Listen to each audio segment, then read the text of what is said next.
আমার কলিজায় রক্তের ক্ষরণ হচ্ছে মুসলমান।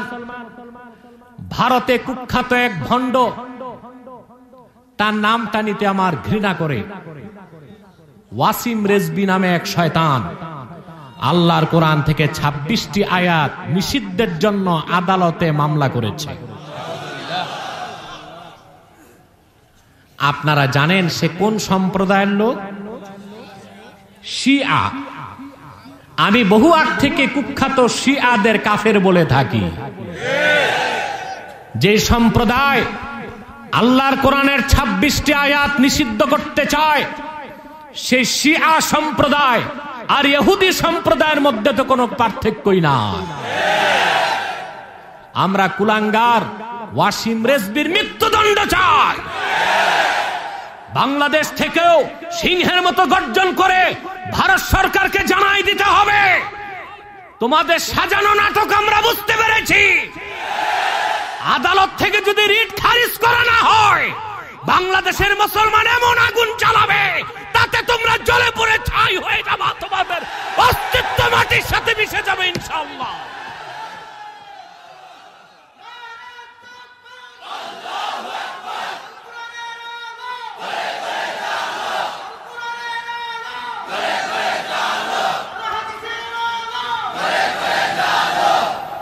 আমার ভাই বন্ধুগণ, মনে রাখবেন শিয়া সম্প্রদায় এটা 12টা ভাগ। কয়টা? মূল 2টা। একটা আহলুত তাশাইয়্যু কুবরা আর একটা আহলুত তাশাইয়্যু সুগরা। একটা বড় রাফিজি আর একটা ছোট রাফিজি। তাদের কি বলা হয়? শিয়া। কি বলা হয়? বড় রাফিজি যারা, বুঝলেন, তারা নিঃসন্দেহে কাফের। আমি কয়েকটা প্রমাণ দিয়ে দিচ্ছি। বড় রাফিজিদের আকীদা, ইরানে যারা আছে, ইরানে তারা বলে, তাদের কিতাব উসুলে কাফিতে এসেছে, ইরতাদ্দান নাসু বা'দা ওয়াফাতিন নবী সাল্লাল্লাহু আলাইহি ওয়াসাল্লাম ইল্লা আলী। তাদের আকীদা যে আল্লাহর রাসূলের ইন্তেকালের পরে আলী ছাড়া সকল সাহাবী মুরতাদ হয়ে গেছে। বলেন তাদেরকে মুসলমান বলা যাবে?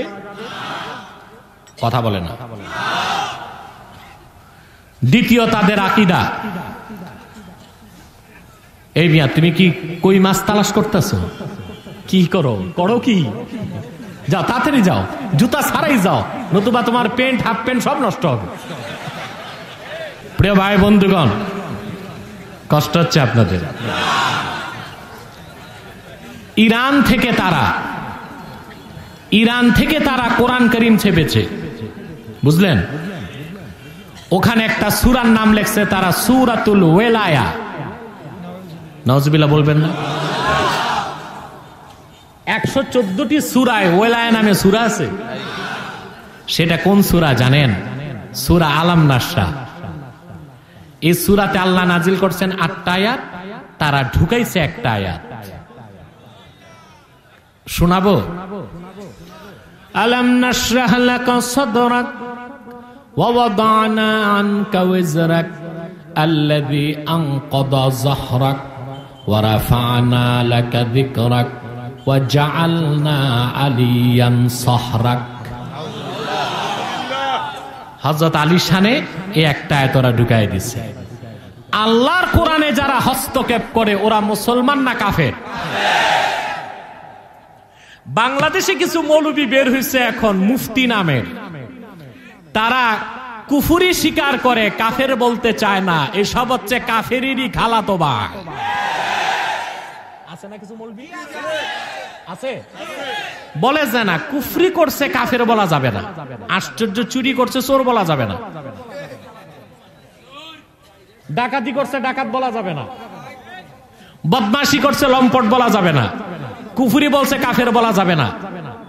এই সব ভণ্ডগুলো যুগে যুগে যখনই ইসলামের শত্রু নাস্তিক মুরতাদ ব্লগার আর বাতিল পন্থীগণ কুফরি করে, তাদেরকে কুফরির ফতোয়া থেকে বাঁচাবার জন্য এই ভণ্ড মৌলবীগুলো মাঠে নেমেছে, তাদেরকে চিহ্নিত করতে হবে।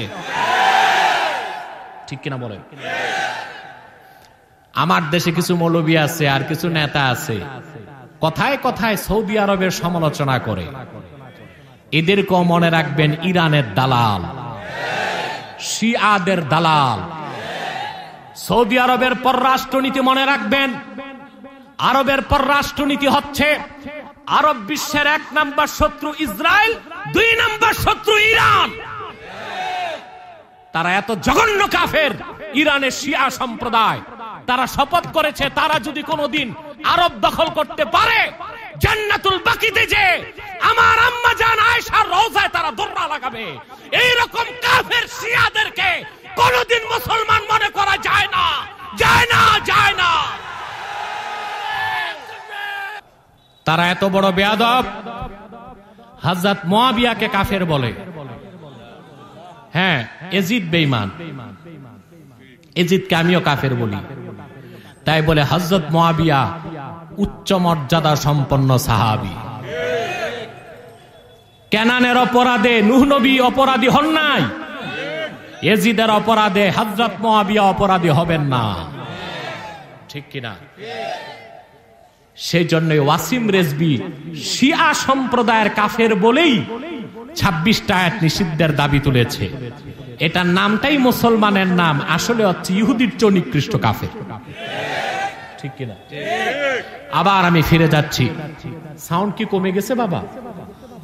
হ্যাঁ, কমে যায় নাই তো সাউন্ড? চমৎকার মাইক।